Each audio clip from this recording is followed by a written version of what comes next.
Talking Football on WTNS with Steve Corries and Casey Claxon. Welcome to Talkin' Football from WTNS. I'm Casey Claxon. Talkin' Football is brought to you again this year by Coshocton Regional Medical Center, your local healthcare team supporting local athletics. Coshocton Regional Medical Center, where care matters most. The high school football season kicks off on Friday, August the 22nd, and we will have two big games on WTNS on Friday night. The Coshocton Redskins will be heading up to West Lafayette here at Ridgewood General Stadium. We'll have that game on FM 99.3 as well as the WTNS YouTube channel. And the Riverview Black Bears will be at home to open up the season as they entertain the Garaway Pirates. That game will be on our AM station 1560 and also on FM 102.7. And you can catch the video live stream on the WTNS YouTube channel as well. Today on Talkin' Football, Steve Corries will be talking with all three area head football coaches, Tyler McKee of the Riverview Black Bears, Steve Smith from the Coshocton Redskins, and John Slusser of the Ridgewood Generals. Well, let's get started as Coos was out and about earlier this week, catching up with the head coach of the Bears, talking Black Bear football. My guest today will be Tyler McKee, and he is the new head coach out at Riverview. And, Coach, I really appreciate you coming on with us. Hey, thanks for having me. I appreciate it. You know, we're here at the man cave over at the barber shop, and I'll tell you, it's early for me. I don't know about you. It's not early for me. Don't sit back too far in the chair. You might fall asleep. All right, let's get into it, talk a little bit about how things have gone. This is your first year, obviously, as the head coach, and was kind of interested to see how things are going with numbers as well as how practices have been. Things are going good early. We've been at it pretty heavy since actually January. A lot of our kids have been with us. I'd say we've probably had a core of 15 or 16 kids since January pushing with us. And in June, we really started heavy into the football stuff. And right now our numbers, we're sitting at 29 kids. And the one thing we keep talking about as a staff is we've never had to harp on effort. We feel like the effort is there, and that's the biggest part of football. You know, one thing I wanted this is kind of a little bit off, but I was just interested to know from the standpoint of being the head coach and bringing in a new staff and everything, but it seems like that is going pretty seamlessly, actually. Yeah, it's gone really well. When I took over in January, the first thing I did was I had created a 20-page document that were my plans and vision for the program going forward, and the one thing that I required of the staff is that they sat with me, and so and now that's high school all the way down to our biddy coaches. Every person who is involved in our program has sat. They've heard my vision, they've heard the mission, and they know which way we're going. So I think that's made it pretty easy.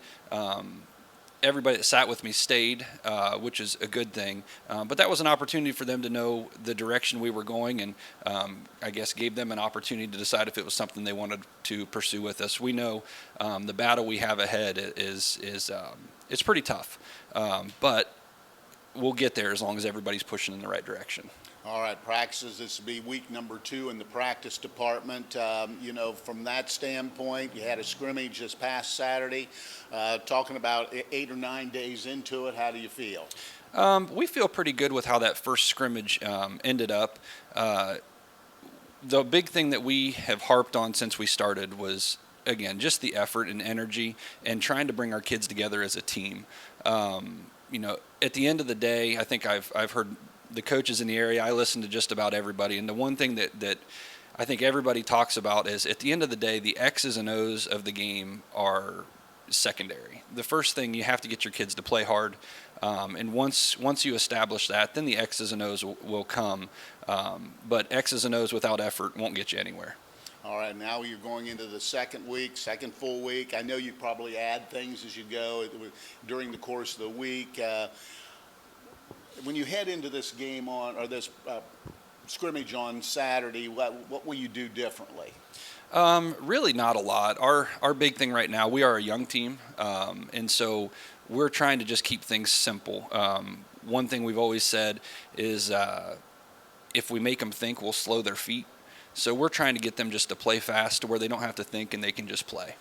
All right, let's talk a little bit about heading towards the regular season. You get your first game, but I'll tell you, your first couple games right out of the chute, IVC opponents, but really good IVC opponents. Yeah, there's not too many people beating down the door to be sitting in the seat that I'm sitting in right now with the schedule that we're facing. Last year when we finished the season, I believe we were going into week 10, and they had came out and said that our schedule that we play is one of the toughest in Division 5. And when you're trying to build a program, that's a pretty tall task. But again, it all comes down to we just have to stay healthy, we have to stay positive, and we have to stay in it. There are games on our schedule where we think we can really compete, and some of those tougher opponents where you're looking at them, and Coach Wallach's been up there, I think 25 years at Garraway. Then you come in, Coach Slusser, he's in his 20-some year. That's what we are looking for. The one thing that keeps me positive as we go along is when you listen to these coaches talk. Yes, they have built programs, but when they started, it wasn't always like that. So in my first year, that's our push as coaches, is to just continue to build, to one day get to where these programs are, the elite programs of Ohio. Hey, listen, I appreciate your time, and we'll be talking to you as, of course, the season goes on. Sounds good. Thanks for being here, Coos. All right. We will have the Riverview and Garraway game on Friday night. That'll be on FM 102.7 and AM 1560. And the contest will also stream live on the WTNS YouTube channel. The Coshocton Redskins will open up their season here in West Lafayette, taking on the Ridgewood Generals at General Stadium. We'll have the game on FM 99.3 WTNS as well as the WTNS YouTube channel. Up next, Steve Corries has a conversation with the head coach of the Skins, Steve Smith. My guest today is Steve Smith, the head coach of the Coshocton Redskins. Coach, and I really appreciate you being with us here this morning. Thanks for having me, Coos. I guess we'll start out with the easy stuff. I guess from a standpoint of players, how's your turnout once again for this season? We're hovering right around the same numbers. We're right around 44 to 45 kids on a given day, depending on who's practicing. So our numbers have maintained and have stayed about the same they have the last couple of years. Okay, now the other thing I wanted to ask you a little about, because I've kind of lost the track a little bit, and we talked earlier, but from are you loaded in any particular class, or is it just kind of across the board? We're pretty heavy with we got a small senior class this year, but we're heavy with juniors and sophomores. We're in double digits in both those classes, which is a good thing. We got to continue to recruit with the freshman class to get more numbers out there. But our senior class has been a small class all the way through, but the ones that have played are doing a good job so far leading over the summer. All right, let's talk about how things have gone. This is getting ready to start week number 2. First week, how'd things go? Obviously we got a lot of guys starting for the first time this year, especially up front. So, with that, there's growing pains, but also there's been positives. They've maintained a positive attitude. They've come to work every day. They're here on time. We don't have to go get anybody. So that's been a blessing this year. And they're still coming today, and they're working hard, and we're getting better each day. All right, let's talk about your scrimmage. Had Newcomers Town week 1. Just in general, how did it go? I thought we got better as we went. Like I said, we have a lot of people that are in new positions this year, and we look like a football team that was getting their first varsity start there for the first series of 10. That's for sure. But as we kind of settled in, we got better. And, it's never as bad as you think it is, because when you watch film, it's a lot of correctable mistakes that as long as you keep working and being here, you can fix it. All right, let's talk a little bit about, I was really kind of interested to see, you mentioned you're pretty young. Have you changed anything, or offensively, defensively, or are you pretty much going to be the same style team? We're going to look a little different this year, based off of what we have in certain positions. We're going to be a little bit more open this year as far as, some of the things that we were doing, 3 or 4 years ago. But we're going to have multiple sets. We're still going to go under center some, all right, in certain situations. But, yeah, we'll primarily be in the shotgun this year. The other thing I was just thinking, you lost a 3-year starter at quarterback. Colton Conkle's moved on, obviously, into college area. But has that been a difficult transition, or are you still just working through it? We're working through it. We have 2 guys fighting for the job, and we're going to get another look at them again this Friday. One is a senior, J.J. Herman, who is back this year, and he's been in the varsity battles, and he makes good decisions, and he can make plays with his legs. And then we have a younger guy that's a sophomore, Mason Williams, that's really grown from last year. He's grown 6 inches from last year, and he's about 6'4", 6'5" now with big hands, and he has a very strong arm.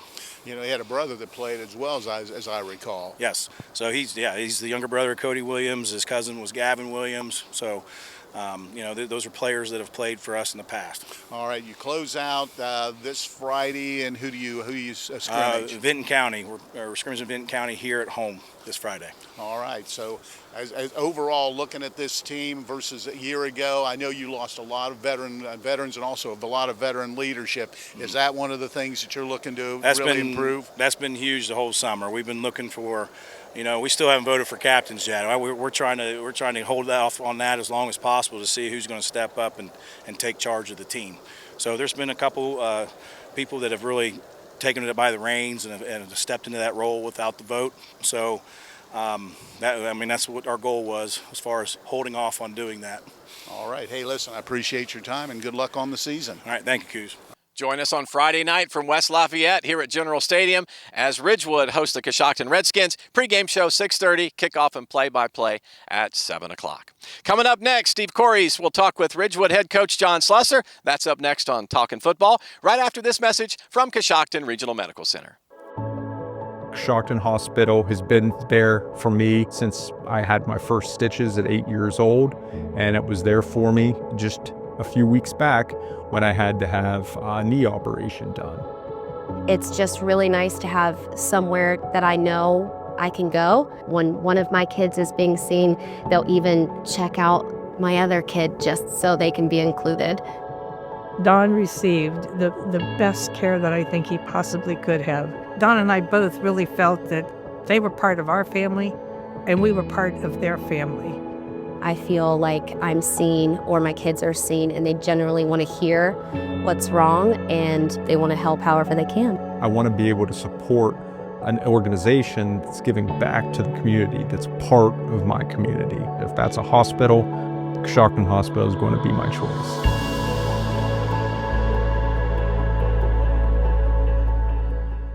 With me is John Slusser, the head coach of the Ridgewood Generals. Ridgewood opening the season at home against Coshocton comes, next Friday night. Coach, let's talk a little bit about, let's go back to last season. 11-2 season, regional appearance once again. And when you reflect upon that, what comes to mind? A lot of good thoughts. We had a great senior group. Some really, really good players, some really great team players in that class. Seeing our younger kids last year, which are older this year, but seeing them involved in it, I have fond memories of that team. You know, beating Garaway week 10 was big. Advancing to the regional finals or semifinals was a big deal. That'll always be a memorable year for me. I love the kids and I love that group. All right, we fast forward, come into the preseason this year, and you're right. You lost some people. You lost your quarterback, lost some people off the offensive line and defense as well. And you know, it's always it's a cliche, but everybody said, well, they don't rebuild, they reload. But in your mind, how's the early season practices gone? Well, I think we're pretty good at the skill spots. So even though you lose someone as dynamic as Grant Lombers and as hard-nosed as Spargernet, I feel like we've got some guys, if we stay healthy, to replace them. What we really miss is our guys that were up front, and some of the guys that people don't know their names, and I think of Cohen Parsons because he's in the weight room right now, and Carter Kelly, and obviously Logan Slusser and Paul Wheeler. We miss. It's not been as easy as you might think to replace them. We've struggled with that during the early part of the year. Okay, let's talk a little bit about, I know this is the second scrimmage is coming up here tomorrow evening, but you always go up to Kirtland, who is, generally speaking, one of the top programs in the state of Ohio. What did you get out of that scrimmage? Got some teeth knocked out and some feelings hurt, No, listen, our kids, I was really proud of us. I thought we were real physical on that day. I thought all the teams we played were physical, and our kids didn't back down from it. I thought we really, if you go back and watch, especially on the defensive side, we won the line of scrimmage in a lot of those games.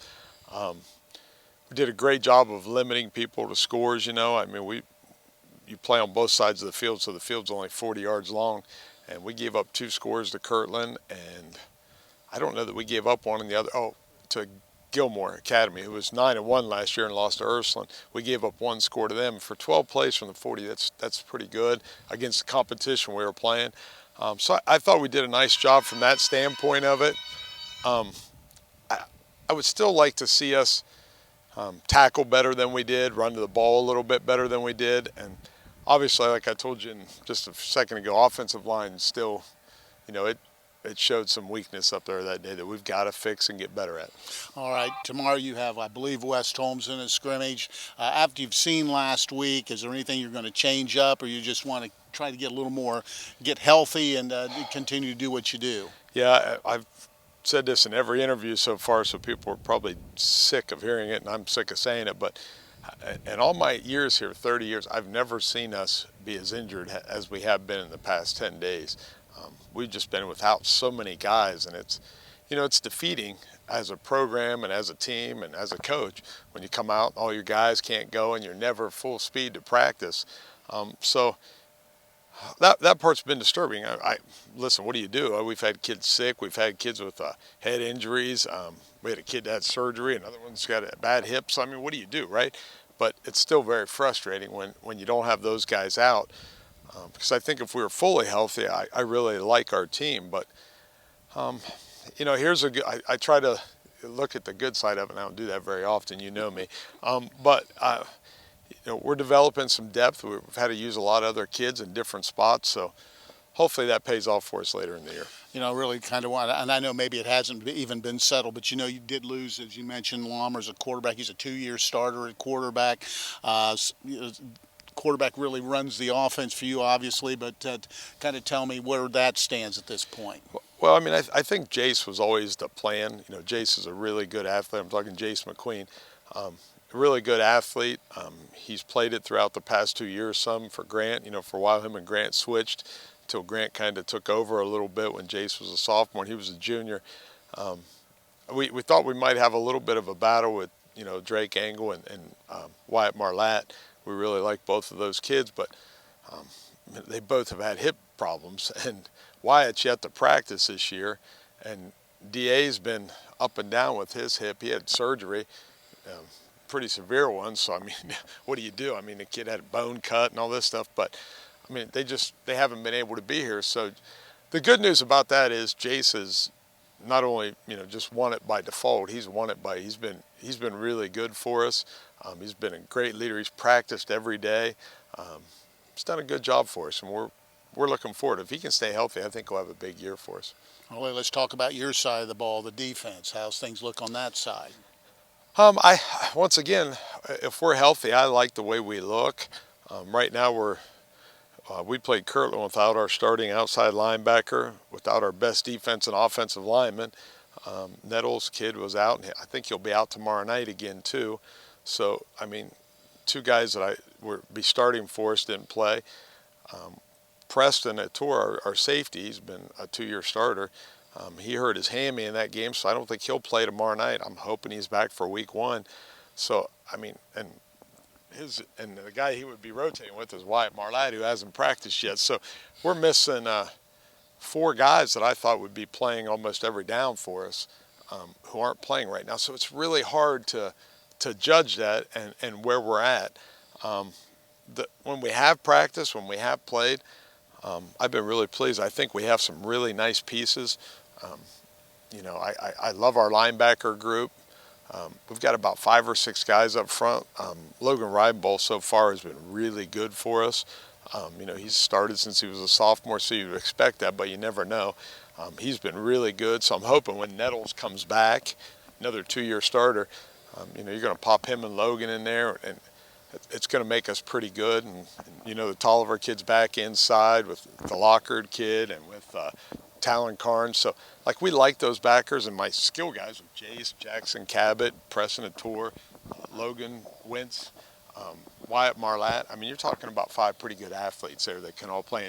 And Drake Angle, I forgot about him. So, I mean, we've got 6 guys for 4 spots. Now, unfortunately, we need them all because we only got 3 guys for those 4 spots right now. But like I said, I hope in time they're all 6 back. All right. Hey, listen, we appreciate your time and good luck on the season. I appreciate it. Thank you very much. So join us on Friday night for two big games here on WTNS, Ridgewood and Coshocton on FM 99.3, as well as Riverview and Garaway on FM 102.7 and 1560 AM. Again, both games will stream live on the WTNS YouTube channel. This is Talkin' Football, brought to you by Coshocton Regional Medical Center, your local healthcare team supporting local athletics. Coshocton Regional Medical Center, where care matters most. Talking Football is a production of WTNS Sports and Claxon Communications.